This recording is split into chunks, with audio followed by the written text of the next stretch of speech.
გუგა სიხარულიძე, პროფესორი ფსიქიატრი გვერდდება, რომელიც უფრო კარგად აგვიხსნის ამ თემას და ზოგადად გვეტყვის რა არის პირველ რიგში ეს ფენტანილი.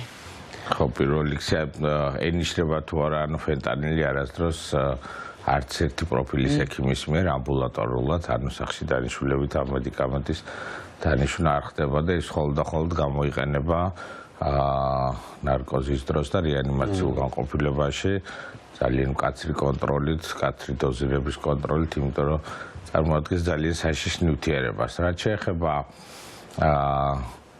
თითო ფენტანის, ეს არის დაახლოებით 60-იან წლებში შექმნილი ნივთიერება, მიეკუთვნება ოპიოიდების ჯგუფს, მაგრამ მას გააჩნია გარკვეული სპეციფიკა განსხვავებით სხვა ოპიოიდებისგან, რომელიც მას განსაკუთრებულად საშიშ ნარკოტიკად აქცევს და რაში გამოიხატება ეს მისი განსაკუთრებული საშიშროება. პირველ რიგში ეს არის დოზასთან მიმართებაში ძალიან მძლავრი ეფექტი, ანუ შედარებისთვის რო ავიღოთ 50-ჯერ უფრო ძლიერია ვიდრე ჰეროინი და 100-ჯერ უფრო ძლიერია ვიდრე ოპიუმი. ამიტომ მისი დოზა, ანუ იგივე ეფექტის მისაღებად 50-ჯერ ნაკლები. წარმოიდგინე რა მცირე დოზაზეა საუბარი, ესე იგი. ეს არ არის მარტო ამას მოგვიანებით დაუბრუნდეთ, რაში გამოიხატება რისკებით ამ დოზებთან მიმართებაში და მისი ძლიერესთან მიმართებაში, ასევე დამოკიდებულებასთან დაკავშირებით ასევე გააჩნია გარკვეული სპეციფიკა. ყველა ოპიოიდი ბუნებრივია იწვევს დამოკიდებულებას, მაგრამ ფენტანილის შემთხვევაში ეს დამოკიდებულების რისკი კიდევ უფრო მაღალია და ერთჯერადმა მოხმარებამ შეიძლება რომ დამოკიდებულება გამოიწვიოს. ეს რაც შეეხება საშიშროებას, ანუ დამოკიდებულებაზე ვისაუბრეთ, ეხა სიკვდილიანობასთან მიმართებაში ესეთი ზოგადი შთაბეჭდილება რომ შეგვექნას თუ რამდენად საშიშია, შეგვიძლია სტატისტიკა მოვიშველიოთ და ვთქვათ, რომ ამერიკაში დაახლოებით 70,000-დან 100,000-მდე ადამიანი იღუპება ფენტანილის ზედოზირების შედეგად.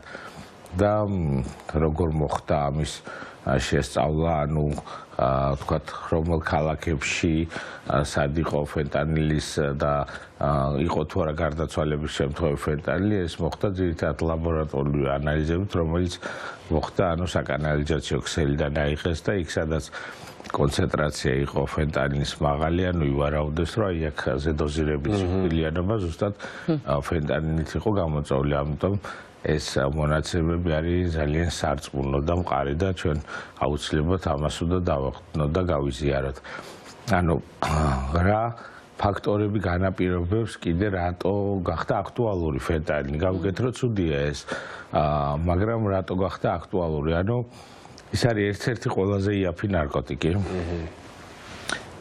მისი ძირითადი წარმოშობის წყარო არალეგალური და ლეგალურიც მათ შორის არის ჩინეთი. და ძალიან იაფია მის წარმოება, ანუ რამოდენიმე ასეულ ან 1000-ჯერ უფრო იაფი ვიდრე ნებისმიერი სხვა ნარკოტიკის და შესაძლებელია, რომ წინარე ნივთიერებების, ანუ იმ ნივთიერებების რომლიდანაც მზადდება მერე ძალიან ადვილად ფენტანილი, ამის ტრანსპორტირება მოხდეს ისე, რომ თქვათ შესაბამის უწყებებმა ვერ აღმოაჩინონ, იმიტომ რომ ძალიან მცირე რაოდენობებით საკმარისია, რომ ძალიან მძლავრი, ძალიან დიდი რაოდენობით. იმიტომაც არის მე ხო მიიყიდება და თან ცალკე ფენტანილი ხო, მაგრამ თან არის ხოლმე რაღაცასთან გარეული და ასე შემდეგ, რაც კიდევ უფრო დიდი პრობლემას ქმნის, იმიტომ რომ არ იცი რა არის.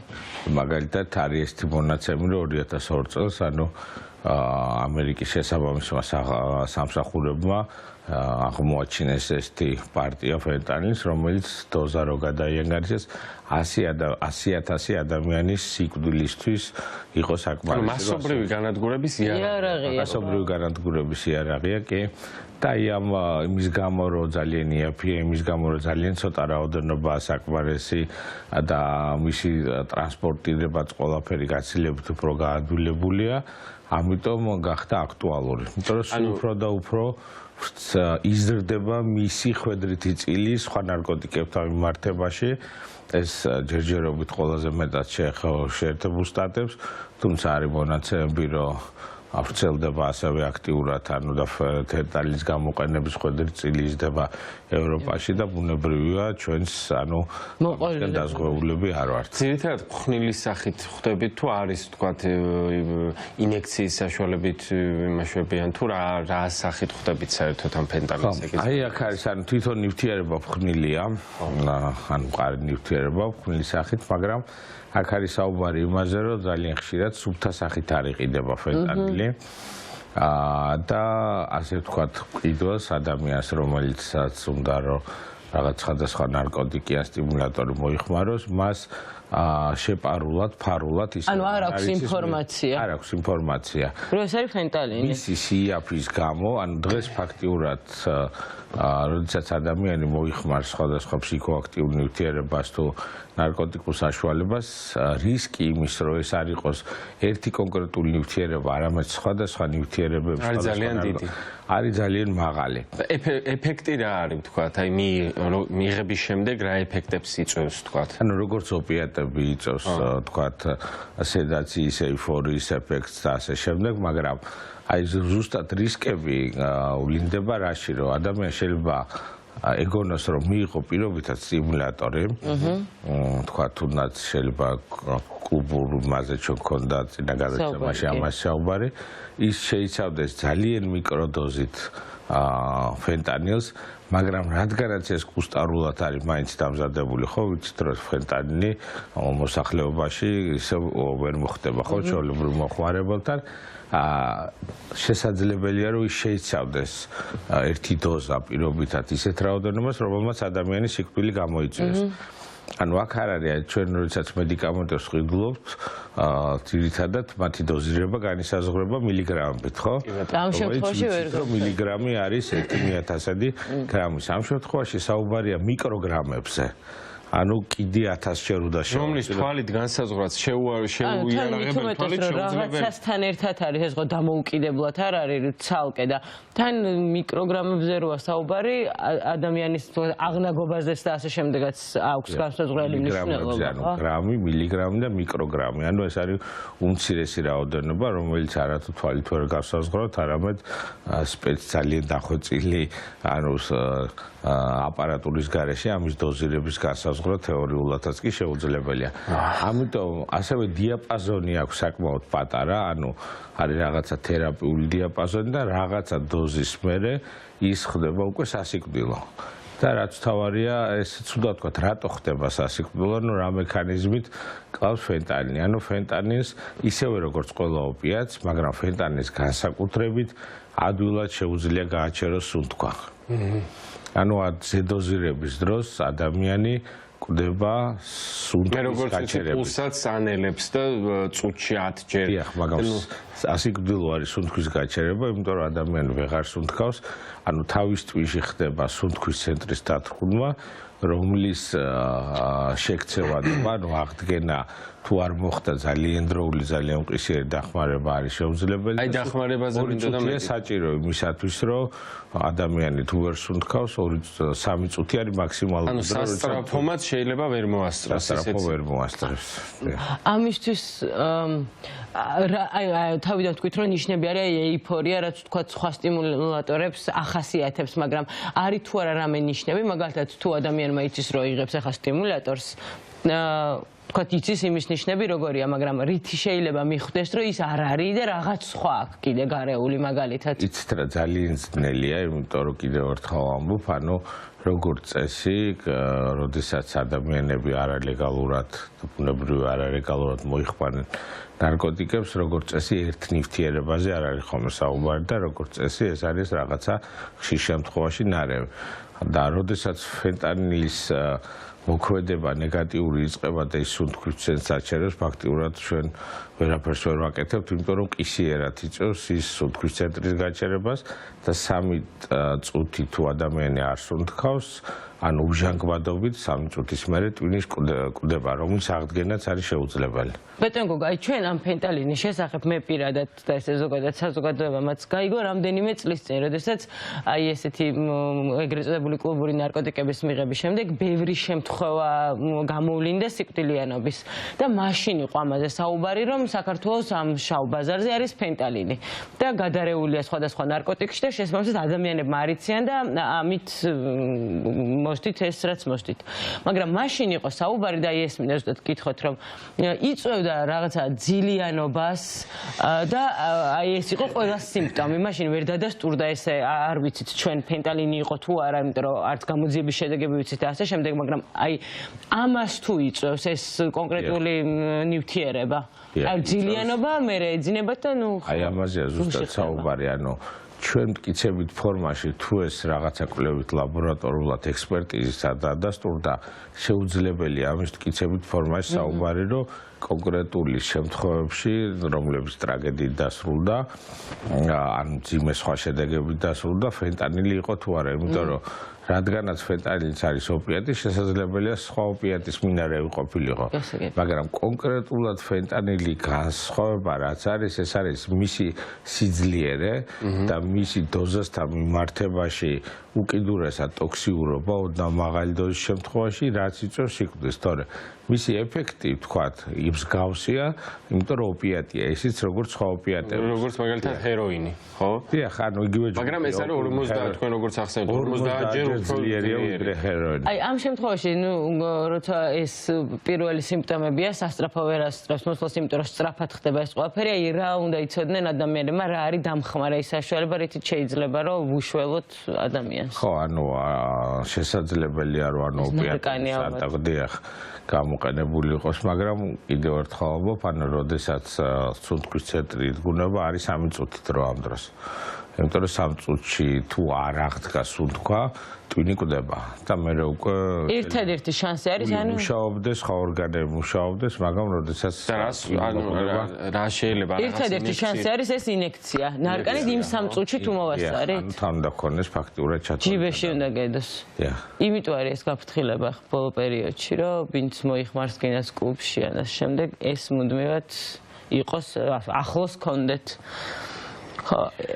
ეს არ არის მარტო ჩვენი ქვეყნის პრობლემა, ანუ ამერიკის შეერთებული შტატები ვთქვით და ამ შემთხვევაშიც ჩვენ ქვეყანაშიც არის, მაგრამ აი თქვენ მაინც მინდა რომ გკითხოთ, არ აქვთ ადამიანებს ამ პოლიტიკის, ანუ ეს ხო შავი ბაზარია, შავ ბაზარზე ვყიდულობთ, ვერ გავარკვევთ, ანუ უნდა არის ერთ-ერთი ადგილი, ვთქვათ, მანდალა არის, რომელმაც გააკეთა, რომ შეგიძლია ვთქვათ, მიხვიდე და შეამოწმებინო, მაგრამ ხო, ტესტერებია, მაგრამ ამ შემთხვევაში ადამიანები ეშინიათ, ვთქვათ, რომ პოლიცია აი როგორ უნდა დავიცვათ თავი გარდა იმისა, რომ არ უნდა მივიღოთ ნარკოტიკული საშუალება. არ უნდა მივიღოთ ნარკოტიკი, ალბათ ეს არის ერთ-ერთი ყველაზე სწორი რჩევა.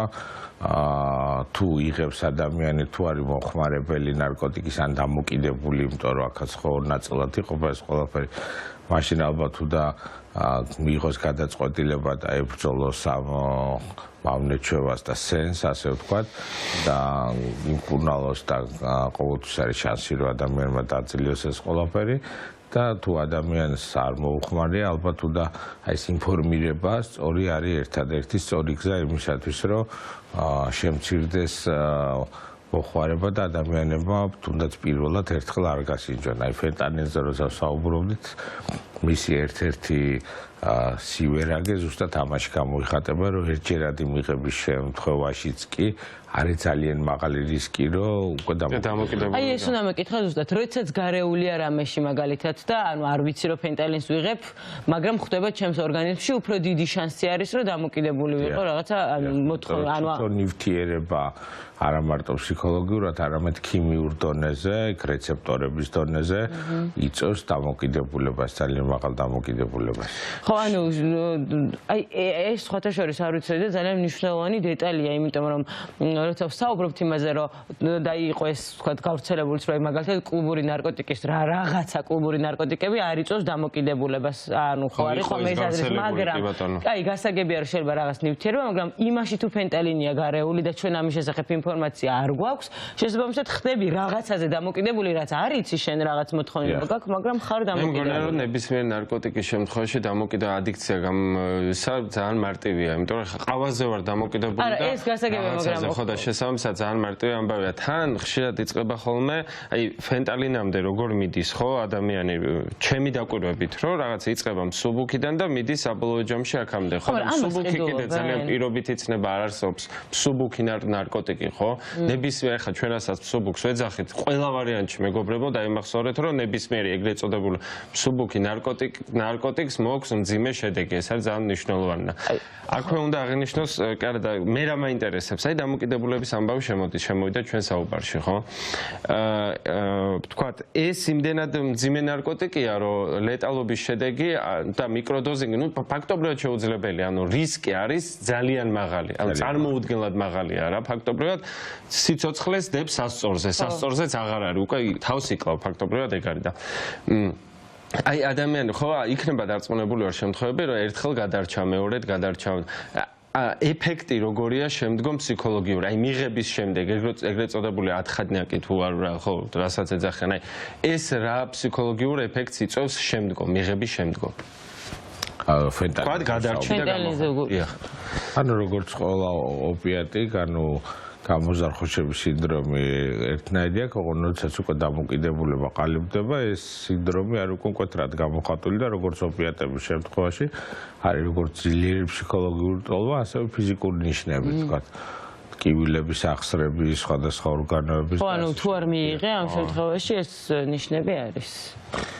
ესე დამოუკიდებლად ფენტალინი, აი თქვენ თუ გაქვთ ინფორმაცია, ესე იყიდება მაგალითად შავ ბაზარზე, თუ აუცილებლად რამეში ჩვენს ქვეყანაში, თუ აუცილებლად რამეში. არ გვაქვს ინფორმაცია, ყოველ შემთხვევაში არ მაქვს ინფორმაცია საზღვარგარეთ, კი ანუ ეს იმოდენად მნიშვნელოვანი პრობლემა გახდა მაგალითად შეერთებული შტატებისთვის, რომ აი ჩინეთის პრეზიდენტი, როდესაც რამოდენიმე თვის წინ იმყოფებოდა შეერთებულ შტატებში, ანუ ეს უმაღლეს დონის შეხვედრა პრეზიდენტებს შორის, ანუ ერთ-ერთი ყველაზე მნიშვნელოვანი საკითხი იყო ეს ფენტანილის რეგულაცია, იმიტომ რომ კიდევ ერთხელ 70,000-დან 100,000 ადამიანამდე სიკვდილი ეს გრანდიოზული მასშტაბია და კატასტროფაა ხო ესეა. ხო, იმიტომ რომ მეც არ გამიგია არასდროს იმის მიხედვით რომ თემაზე მიმუშავია. ვთქვათ, რომ აი როდესაც საუბრობთ ეს ნივთიერება მეტად უსაფრთხო, ნაკლებად უსაფრთხო და ასე შემდეგ საზიანო მეტი დამოკიდებულება, ნაკლები დამოკიდებულება დღევანდელი ნარკოტიკების და სხვადასხვა ნივთიერებების შავი ბაზარი არ იძლევა იმის გარანტიას ბჭყალებში, რომ ადამიანი, როდესაც მას გონია რომ რაღაცა ტიპის ნივთიერებას მოიხმაროს, ზუსტად ისიქნება. იმიტომ რომ ეს გარკვეული ფინანსური სარგებლისთვის ახორციელებენ ნაბუნებრივი ადამიანები ამ ნივთიერების გაყიდვას და იმის გამო რომ ფენტანილი არის ძალიან იაფი საშუალება, ძალიან ხშირად იმისათვის რომ ეფექტი ბჭყალებში გააძლიერონ, ურევენ ფენტანილს. ამიტომ ჩვენ არასდროს არ ვართ დაზღვეული. მე უნდა გკითხოთ აი ამ მიმართულებით ეს თქვენი აზრი საინტერესო იქნება. ზოგადად როცა საუბრობენ მაგალითად ნარკოტიკების ლეგალიზებაზე, არგუმენტი არის ხოლმე ეს, რომ შავ ბაზარზე რო იყიდება, ადამიანებს არ აქვს შესაძლებლობა რომ შეამოწმონ, ასე ვთქვათ და თუ იქნება ეს ლეგალური და მე თუ სადღაც მივიტან ამას ექსპერტიზაზე და შევამოწმებინებ რა არის და პოლიცია ამით არ დამიჭერს, იქნებ უფრო შემცირდეს აი ის უბედურება, ვთქვათ, რაც ხდება ჩვენს ქვეყანაში. თქვენ რას ფიქრობთ, არის თუ არა ეს პრობლემის მოგვარების გზა ერთ-ერთი მაგალითად? ანუ გარკვეული ნივთიერებების ლეგალიზებას აქვს როგორც თავისი დადებითი მხარეები და ასევე უარყოფითი მხარეები. ეს არ არის მარტო სამედიცინო კონტექსტში განსაკუთრებული საკითხი, იმიტომ რომ ეს არის ძალიან კომპლექსური და მასშტაბური საკითხი. პოლიტიკური, სოციალური და ბევრი ასპექტი შემოდის და ბევრი ასპექტი შემოდის და თუ რაიმე რეფორმა ხორციელდება, ანუ ის ქვეყანა უნდა იყოს ყველა კომპონენტში მზად. კი ბატონო, ეს არ არის ხოლმე ერთი კანონი შეიცვალოს, სადაც თქვათ რაღაცა ნივთიერება გახდება ლეგალური. მეღრმისეულ კვლევაზე დაფუძნებით უნდა მიიღო, იმიტომ რომ ეს გადაწყვეტილება არის პირდაპირ ჩვენს მოსახლეობის სიცოცხლეზეა და ჯანმრთელობაზე და ასე შემდეგ. ეს არ არის მარტივი საკითხი. ამიტომაც ბევრ ქვეყანას ესეთი ცვლილებებისთვის საჭიროება ხოლმე მრავალწლიან მომზადებას. არიან ქვეყნები, რომლებიც უფრო ასე ვთქვათ რისკიანად რაღაც უფრო მკვეთრად მოახდინეს, მაგრამ იმას ქონა თავის დადებითი, მაგრამ რაღაც პერიოდის მერე გამოვლინდა, რომ მარტო დადებითი მხარები არ ქონდა, უამრავი უარყოფითი. იცი რა, სხვა ქვეყნის მაგალითზე მგონია, რომ ვერ გავაკეთებთ, ვერც ერთი ქვეყანა ვერ იზავს სხვა ქვეყნის მაგალითზე, იმიტომ რომ ადამიანები განსხვავებულები არიან, ისტორია კონკრეტული დამოკიდებულებების მიმართ სხვადასხვანაირია, 90-იანი წლებიდან მაგალითად და შემდეგ უკვე როგორც გრძელდება, ანუ ერზე დაკვირვებით და ხალხზე დაკვირვებით უნდა მოხდეს და დიდხნიანი შესწავლით ალბათ ამ ცნობების თავისებურებები და კულტურალური თავისებურებები, ასევე გეოგრაფიული თავისებურებები არის ძალიან მნიშვნელოვანი იმისათვის, რომ ჩვენ ვისაუბროთ რაღაც პოლიტიკაში, ნარკოპოლიტიკაში რაღაც კვეთრილებებზე. ამიტომ ეს არის იმდენად დეტალური შესწავლა სჭირდება, ხო, რა ვიცი, ჩვენ აი 90-იანებმა ხო რამდენი ტრავმა დაგვიტოვა და ერთ-ერთი მთავარი ტრავმა იყო ესეც, ხო, რომელიც იყო ნარკოტიკებთან დაკავშირებული და ნარკოტიკების რომანტიზებასთან, ხო? და ნარკოტიკების რომანტიზაცია ჩვენ დეტალურ შესწავლაზე რომ მივდივართ, ხო, რაღაცა მივდივართ ემპირიკასთან, ხო, რაღაცა პირადი გამოცდილებები, ადამიანებზე დაკვირვება, კონკრეტულ ჯგუფებზე დაკვირვება, მათ შორის ჩვენთან ნარკოტიკების მიღება და ვთქვათ ეგრეთ წოდებული ქურდული სამყარო იმ პერიოდში 90-იან წლებში იყო ხო რომანტიზებული, ერთმანეთზე იყო გადაჯაჭვული, ხო? გადმოცემით ვიცი, მე მაგას არ მოსწრები ვარ, მაგრამ რომ ადამიანი, რომელიც ვთქვათ ამ სუბკულტურასთან აიდენტიფიცირებდა საკუთარ თავს, მისი განუყოფელი ნაწილი უნდა ყოფილიყო ეს რა თქმა უნდა სადავოა, მაგრამ ხო ხშირად გვსმენია ეს ამბავი ჩვენ, რომ ეს ასე იყო. დღეს აქ და ახლა რაღაცები შეიცვალა, ხო? ასე არ არის მაინც და მაინც. ნუ სუბკულტურის ნაწილში და მიბმა ამ თემის ალბათ შეიცვალა, მაგრამ რომანტიზების ნაწილში ალბათ რომანტიზების ნაწილი ისევ არსებობს, ნამდვილად ასეა, ხო? ხო და ამ კუთხითაც უნდა ვიფიქროთ ამასაც. არის ყოველთვის ყველაზე ზუსტი სარწმუნო და სანდო ამიტომ რაღაცას ესე გაგონილზე ხო ამ რა თქმა უნდა ამაზე ხა დაფუძნებით ვერ ვილაპარაკებთ არასდროს იგივე არც სხვა ქვეყნის მაგალითები არ შეიძლება რომ ჩვენ პირდაპირ გადმოვიტანოთ ამ ქვეყნის მოდელი აი ნახეთ ცუდია და ამ ქვეყნის კარგია მე ვფიქრობ რომ იქ უნდა ჩავიდეთ ღრმად ეს საკითხი ღრმად უნდა შევისწავლოთ მეცნიერულ დონეზე და მერე მოვახდინოთ მისი ადაპტაცია ჩვენს რეალობაში. ამისთვის საჭირო არის ბევრწლიანი მუშაობა. მე არ ვიცი ამ მიმართულებით ხდება რამე აუცილებელი. ხო, რისერჩი არის, ვთქვათ, აი თუ მიდის თქვენ სყურამდე თუ მოსულა, ვთქვათ, ეს ამბავი რომ მიდის ამაზე მუშაობა და სახელმწიფო პოლიტიკა უნდა შემუშავდეს, ან გადაფასდეს, ან რაღაცა ახლებურად უნდა მიუდგეთ, ვთქვათ, ამ ამბავს. კი, ჩემი კოლეგა ნარკოლოგები, ანუ ბევრი კლინიკა სამთავრობო ორგანიზაცია არის, რომლებიც ძალიან კარგად, ღრმად და საფუძვლიანად მუშაობენ ამ საკითხებზე და როგორც ვიცი, არის მათი რაღაცა ექსპორტო შეფასებები, რეკომენდაციები, უკვე თქვათ ეს ორგანიზაციულ დონეზე, თქვათ კანონშემოქმედებით საქმიანობას და მიმართებაში დეტალები როგორ არის ამას. ხო, ანუ ამ მიმართულებით რა თქმა უნდა ნარკოლოგები და შესაბამისი სფეროს პროფესიონალები მუშაობენ, მაგრამ აქ კიდე ბევრი საკითხი შემოდის. ამ კონკრეტულ დასკვნას და დაკვირვებას, თქვათ, ნარკოლოგები გააკეთებენ, მაგრამ იქ იმდენი რაღაც არის კიდე მხოლოდ ბევრი ასპექტი, ბევრი დეტალია გასათვალისწინებელი. თქვენ დარწმუნებული ვარ ხშირი შეხება გაქვთ იმ ადამიანებთან, რომლებიც არიან ნარკოტიკებზე დამოკიდებულები. და კონკრეტულად ამ ისა ირამის ხონიათ ხო არა შემთხვევა ოპიატებზეა ხო ამ შემთხვევაში ლაპარაკი. აი რამდენად რთულია ვთქვათ ამ ადიქციის დაძლევა და არის თუ არა საერთოდ შესაძლებელი, იმიტომ რომ ხშირად ისმევა ხოლმე შეკითხვა, რომ ადამიანი რომელიც ერთხელ ცხოვრებაში მაინც იყო ნარკოდამოკიდებული, ის მთელი ცხოვრება იქნება ნარკოდამოკიდებული. მე ეს არ მგონია ასე. მაგრამ რომ რაღაცას დაფუძნებით ვერ ვიტყვი, ამიტომ ეს ალბათ უფრო შეფასებითი ნაწილია ხოლმე. მე მგონია რომ შესაძლებელია. თქვათ ქვას გამოვიყენებთ იმისათვის რომ თქვათ როდესაც კი, რა თქმა უნდა, შესაძლებელია და ზოგი ამას არ ქოს ხანგრძლივი რემისია, შეიძლება დავარქვათ განკურნება, ამას არცებით მნიშვნელობა არ აქვს ჩვენ სიტყვიერად ამას რაც დავარქვათ, თავარი ის არის, რომ ადამიანმა თავის სწორი განზრახვის, სწორი ქმედებებით, მონდომებით და შესაბამისი ნაბიჯებით აღარ მოიხმაროს ნარკოტიკი და იცხოვროს ნარკოტიკის გარეშე სტაბილურად და თაპარაულად მისი ფსიქიკა იყოს, ანუ სტაბილური და არ ქონდეს პრობლემები და იცხოვროს ჩვეულებრივად. ჩვენ გარშემო არიან ესეთი ადამიანები სხვათა შორის. ჩვენ გარშემოც არის. რომელსაც გამოუვიდათ და შესაბამისად გონია კი არა, ანუ ფაქტები გვაქვს წინ და მგონია რომ ბევრი ადამიანის გარშემო არიან ესეთი პირები, ვის მაგალითად შეგვიძლია ვთქვათ, რომ დაძლიეს ნარკოდამოკიდებულება. ანუ ნარკოდამოკიდებულება განაჩენი არ არის, ხო? რა თქმა უნდა. და აქედან გაძლევადია ეს არის ხანგრძლივი შრომატევადი გზა, ამას სჭირდება წლები შეიძლება. დიახ, წლები შეიძლება ჭირდებოდეს, მაგრამ დაძლევადია აუცილებლად ის, რომ ეს სკეპტიკურად შევხედოთ, რომ ეს დაუძლებელია გაპორიცხული არასწორია.